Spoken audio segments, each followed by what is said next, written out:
Punjab TV देखते सारे दर्शकों का स्वागत। अनफोल्ड सैगमेंट के जरिए अज गलबात कर रहे हैं लेखक बलजिंदर मान होरां दे नाल। सरदार बलजिंदर मान होरां दीयां जो प्राप्तियां ने वो साहित्य के खेत्र दे विच अपने आप दे विच एक मुकाम सिरजी बैठे ने। बहुत सारियां प्राप्तियां का जिक्र उन्हां तो पुछांगे, पर कुरुंबला नां दा एक रसाला जिहड़ा इन्हां दिनां दे विच मार्केट दे विच आउंदा है, बच्चों के हत्थां दे विच पहुंचदा है। कदों तो छपना शुरू होया, कदों तक चलूगा, किवें चल रहा है, ये जाणांगे। क्योंकि बच्चों के वास्ते ਸਾਹਿਤ लिखिया जाना तो फिर उन्होंने रसाले के रूप के मैगजीन के रूप के पाठकों तक पहुँचता करना अपने आप के एक चुनौती होंदी है, क्योंकि इन्होंने कामों के खाण कट्टण नूं कुछ नहीं होंदा। सो गलबात करते हैं जी बलजिंदर मान होरां दे नाल। मान साहब सत श्री अकाल जी। स्वागत है। मैं धन्नवादी हाँ पंजाब टीवी के सारे ही प्रबंधकों का, तो खास करके सिद्धू साहब तुहाडा कि तुसी अज पंजाब दे विच उस विषय की गल कर रहे हैं जिस विषय नूं साडियां सरकारां ने, साडे मापियां ने, साडे अध्यापकां ने ते साडे जिम्मेवार लोगों ने विसारिया होया। मैनूं बड़ी खुशी है कि तुसी इस विषय नूं विचारन वास्ते गलबात कर रहे हो। कुरुंबलां दी गल करांगे जी। हरियां कचूर क्यारियां ने, जी जी, जे कुरुंबला ना होण तां रौनकां नहीं होणीਆਂ सी। पत्ते है, मुੱਢ है, दरख्त है, कुछ भी पैदा होंदा है कुरुंबलां तो पैदा होंदा है। ते तुसीं उन्हां कुरुंबलां दी सांभ संभाल दे वास्ते कोशिश करदे हो, एक ऐसा मैगजीन बच्चों के वास्ते कढदे हो, रोचक है और ये भी पता है कि नरोल ये खर्चे का घर है, कमाई ये तो होंदी नहीं, क्योंकि मैगजीन पंजाबी दे विच कढ़ना वैसे भी खर्चे का घर होंदा जी। और बच्चों के वास्ते कढ़ना जिहदे तो विकन की उम्मीद करनी, मेरे ख्याल दे विच शायद ही इहदी कोई उदाहरण आउंदी होवे, नहीं तो बहुत सारियां उदाहरणां साडे शब्दकोश दे विच हैगीआं। कदों तुहाडे दिमाग दे विच मान साहब ये गल आई कि किताब है जिहड़ी वो बच्चों वास्ते होवे, मैगजीन है वो बच्चों वास्ते होवे, तुसीं बाल ਸਾਹਿਤ ਵੱਲ ਨੂੰ कदों कुरुचित होए? सिद्धू साहब सब तो पहला जिहड़ा मेरा शौक सीगा वो समाजिक आ। मैं सोशली जिहड़ा जदों मैं कॉलेज च पढ़दा सी NSS का मैं इंचार्ज हुंदा सीगा, वलंटीयर के तौर पर काम किया, फिर मैं नेहरू युवा केंद्र च काम किया। समाज के भले लई मन दे विच हमेशा ही गल रही आ भी कुछ ना कुछ किया जाए। तो जदों असी मालपुर दे विच पंजाबी ਸਾਹਿਤ सभा शुरू की 1987 ਦੇ ਵਿੱਚ, ਉਹਦੇ ਨਾਲ ਹੀ 88 ਦੇ ਵਿੱਚ ਅਸੀਂ ਸ਼ੌਂਕੀ ਟਰਸਟ ਬਣਾ ਕੇ 99 ਚ ਇੱਕ ਬਹੁਤ ਵੱਡਾ ਮੇਲਾ ਲਾਤਾ ਸੀਗਾ ਮੈਂ ਤਾਂ ਮਿਸਟਰ ਐਸ ਅਸ਼ੋਕ ਭੌਰਾ ਜੀ ਨੇ, ਜਿਹਦੇ ਵਿੱਚ ਪੰਜਾਬ ਹੀ ਨਹੀਂ ਦਿੱਲੀ ਤੱਕ ਬੀਬੀ ਸੁਰਿੰਦਰ ਕੌਰ ਤੱਕ ਜਿਹੜੇ ਕਲਾਕਾਰ ਪਹੁੰਚਦੇ ਸੀਗੇ। ਤੇ ਬਿਲਕੁਲ ਜੀ, ਅਮਰ ਸਿੰਘ ਸ਼ੌਂਕੀ ਹੋਰਾਂ ਦੀ ਯਾਦ ਦੇ ਵਿੱਚ ਜਿਹੜਾ ਤੁਹਾਡਾ ਮੇਲਾ ਲਾਇਆ ਉਹ ਪੰਜਾਬੀ ਦੇ ਅਸਲ ਅਰਥਾਂ ਦੇ ਵਿੱਚ ਜਿਹੜੇ ਸੱਭਿਆਚਾਰਕ ਮੇਲੇ ਸੀ ਉਹਨਾਂ ਦੇ ਵਾਸਤੇ ਉਹਨਾਂ ਦੇ ਵਿੱਚ ਇੱਕ ਮੀਲ ਪੱਥਰ ਦੇ ਵਜੋਂ ਜਾਣਿਆ ਜਾਂਦਾ ਸੀ। ਕਿਵੇਂ ਰਹੇ ਤਜਰਬੇ ਉਹਦੇ? ਉਹ ਤਜਰਬੇ ਬੜੇ ਕੌੜੇ ਮਿੱਠੇ ਰਹੇ ਜੀ, ਕਿਉਂਕਿ ਜਦੋਂ ਸ਼ੌਕ ਹੁੰਦਾ ਬੰਦੇ ਨੂੰ ਉਦੋਂ ਸੋਚਦਾ ਨਹੀਂ, ਕੰਮ ਕਰਦਾ।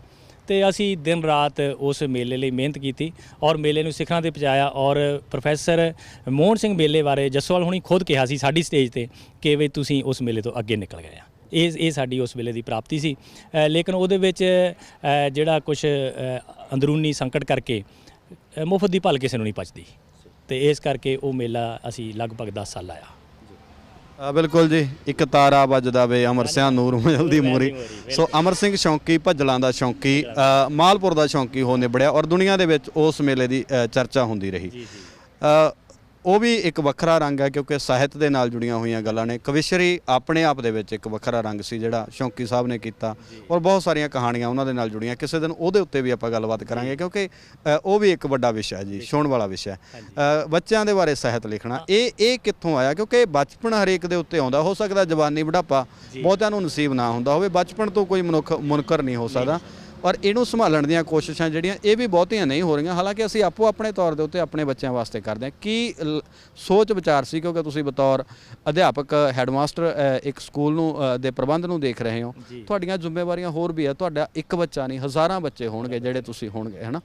ਬੜਾ ਵਧੀਆ ਤੁਸੀਂ ਇਹ ਜਿਹੜੀ ਇੱਕ ਚੰਗੀ ਗੁੜਤੀ ਹੈ ਸਾਹਿਤ ਦੀ ਦੇਣ ਲੱਗੇ ਹੋ, ਕਿਉਂਕਿ ਗੁੜਤੀ ਸ਼ਬਦ ਵੀ ਅਲੋਪ ਹੁੰਦਾ ਜਾਂਦਾ ਤੇ ਬਚਪਨ ਵੀ। ਜੀ, ਜਦੋਂ ਅਸੀਂ ਮੇਲੇ ਦੇ ਵਿੱਚ ਪ੍ਰਬੰਧ ਕਰਦੇ ਸੀ, ਕਲਾਕਾਰ ਤਾਂ ਸਾਡੇ ਕੋਲ ਸਾਰੇ ਆਉਂਦੇ ਸੀ।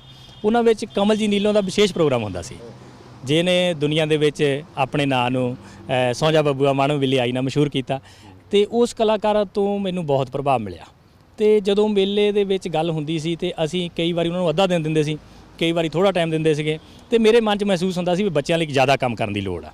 ਫਿਰ ਅਸੀਂ ਮੇਲੇ ਦੇ ਇਲਾਵਾ ਇੱਕ 1990 ਦੇ ਵਿੱਚ ਬਾਲ ਕਾਫਲਾ ਸ਼ੁਰੂ ਕੀਤਾ। ਬਾਲ ਮੇਲਾ ਅਤੇ ਬਾਲ ਸੱਭਿਆਚਾਰਕ ਕਾਫਲਾ ਡਾਕਟਰ ਰਮਾ ਰਤਨ ਚੰਡੀਗੜ੍ਹ ਤੋਂ ਉਹਨਾਂ ਨੂੰ ਨਾਲ ਲਿਆ, ਅਤੇ ਕਮਲ ਜੀ ਨੀਲੋਂ ਉਹਨਾਂ ਨੂੰ ਅਸੀਂ ਬੱਚਿਆਂ ਨੂੰ ਤਿਆਰ ਕੀਤਾ। ਅਤੇ ਉਹ ਕਾਫਲਾ ਉੱਧਰ ਤਾਂ ਜਲੰਧਰ 'ਚ ਕਰਫਿਊ ਲੱਗਾ ਹੈ ਜੀ, ਅਤੇ ਇੱਧਰੋਂ ਅਸੀਂ ਕਾਫਲਾ ਲੈ ਕੇ ਤੁਰੇ। ਉਹ ਬੱਚਿਆਂ ਦੇ ਜਿਹੜੇ ਕਿਤਾਬਾਂ ਦਾ ਪ੍ਰਚਾਰ ਕਰ ਰਹੇ ਹਾਂ, ਬਾਲ ਸਾਹਿਤ ਦਾ ਗੱਲ ਕਰ ਰਹੇ ਹਾਂ, ਬਾਲ ਸੱਭਿਆਚਾਰ ਦੀ ਗੱਲ ਕਰ ਰਹੇ ਹਾਂ, ਅਤੇ ਉਸ ਨੂੰ ਲੈ ਕੇ ਅਸੀਂ ਉਹ ਬਾਲ ਕਾਫਲਾ ਅਤੇ ਮੇਲਾ ਸ਼ੁਰੂ ਕੀਤਾ, ਬਾਲ ਮੇਲਾ। ਉਹ 'ਚ ਬੱਚਿਆਂ ਦੇ ਕਲਾਕਾਰ ਪੇਸ਼ ਕੀਤੇ ਤੇ ਜੱਸੋਵਾਲ ਹੁਣੀ ਮਾਸਟਰ ਸਲੀਮ ਨੂੰ ਕੁੱਛੜ ਚੱਕ ਕੇ ਸਟੇਜ ਤੇ ਚੜਾਇਆ ਸੀ। ਉਸ ਵੇਲੇ ਦੀ ਗੱਲ ਮੈਂ ਕਰ ਰਿਹਾ 90 ਸਾਲ ਦੇ ਕਰੀਬ ਦੀ।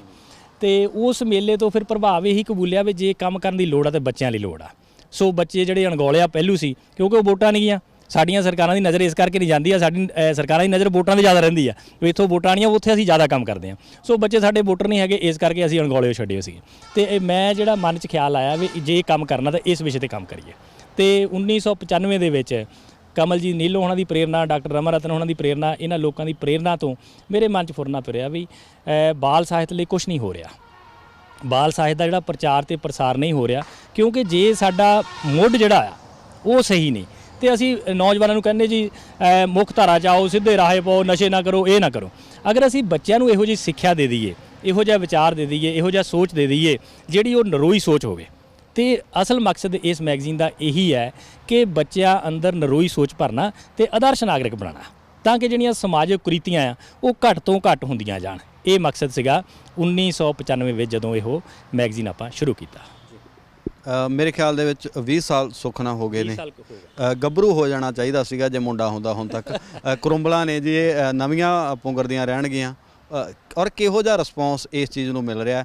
ਪਾਠਕ ਵਰਗ ਹੈ ਜਿਹੜਾ ਉਹ ਕਿਸ ਲੈਵਲ ਦਾ, ਕਿਹੜਾ ਉਮਰ ਵਰਗ ਹੈ ਜਿਹੜਾ ਤੁਸੀਂ ਫੋਕਸ ਕਰਕੇ ਉਹਦੇ ਉੱਤੇ ਮੈਟਰ ਦਿੰਦੇ ਹੋ? ਜੀ, ਅਸੀਂ ਜਦੋਂ ਇਸ ਮੈਗਜ਼ੀਨ ਦੀ ਜਿਹੜੀ ਸਰਕਾਰ ਤੋਂ ਲਈ ਪ੍ਰਵਾਨਗੀ ਪੰਜਾਬ ਸਕੂਲ ਸਿੱਖਿਆ ਬੋਰਡ ਤੋਂ, ਪੰਜਾਬ ਸਿੱਖਿਆ ਵਿਭਾਗ ਤੋਂ, ਉਹ ਸਾਨੂੰ ਮਿਲੀ ਹੈ ਜੀ ਪ੍ਰਾਇਮਰੀ, ਮਿਡਲ, ਹਾਈ ਤੇ ਸੈਕੰਡਰੀ ਸਕੂਲਾਂ ਤੱਕ।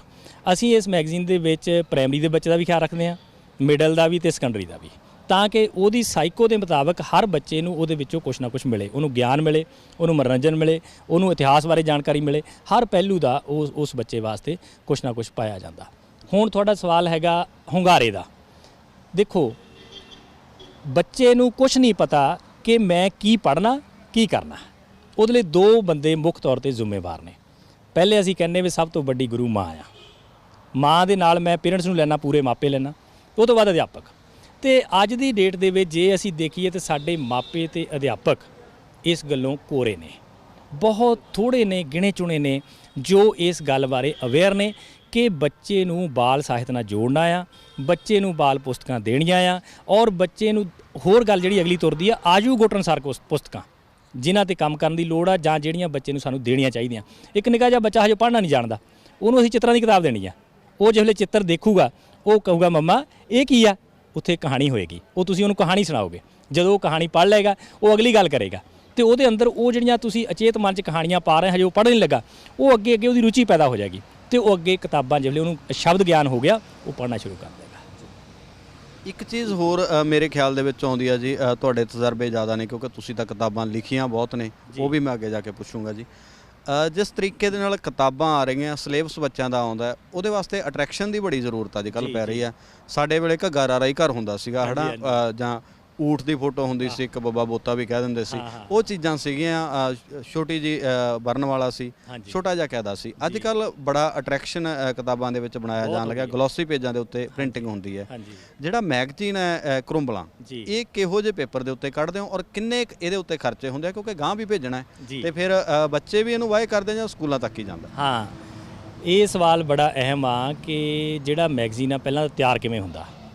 ਤਿਆਰੀ ਜਿਹੜੀ ਆ ਮੈਗਜ਼ੀਨ ਦੀ, ਉਹਦੇ ਲਈ ਅਸੀਂ ਸਾਰਾ ਪਰਿਵਾਰ ਜੁਟੇ ਹਾਂ ਜੀ, ਕਿਉਂਕਿ ਮੈਂ ਤੁਹਾਨੂੰ ਪਤਾ ਨਾ ਤਾਂ ਮੈਂ ਬਿਜ਼ਨਸਮੈਨ ਆ ਤੇ ਨਾ ਮੈਂ ਕੋਈ ਵੱਡਾ ਲੇਖਕ ਹਾਂ, ਨਾ ਕੋਈ ਵੱਡਾ ਇਹੋ ਜਿਹਾ ਮੇਰਾ ਕਾਰੋਬਾਰ ਆ ਕਿ ਮੈਂ ਇਹ ਗੱਲਾਂ ਤੁਹਾਡੇ ਤੱਕ ਪਹੁੰਚਾ ਸਕਾਂ ਬੱਚਿਆਂ। ਪਰ ਤੁਸੀਂ ਇੱਕ ਬਹੁਤ ਵੱਡਾ ਕਾਰਜ ਕਰ ਰਹੇ ਹੋ ਮਾਨ ਸਾਹਿਬ, ਜਿਹੜਾ ਮੇਰੇ ਖਿਆਲ ਦੇ ਵਿੱਚ ਦੋ ਕਾਰਜ ਵੱਡੇ ਨੇ ਤੁਹਾਡੇ।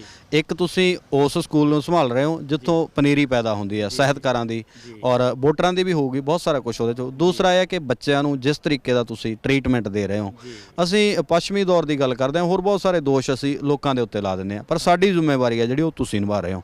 ਸੋ ਇਸ ਕਰਕੇ ਤੁਹਾਡਾ ਕੰਮ ਵੀ ਛੋਟਾ ਨਹੀਂ, ਪਲੀਜ਼ ਕੈਰੀ ਔਨ।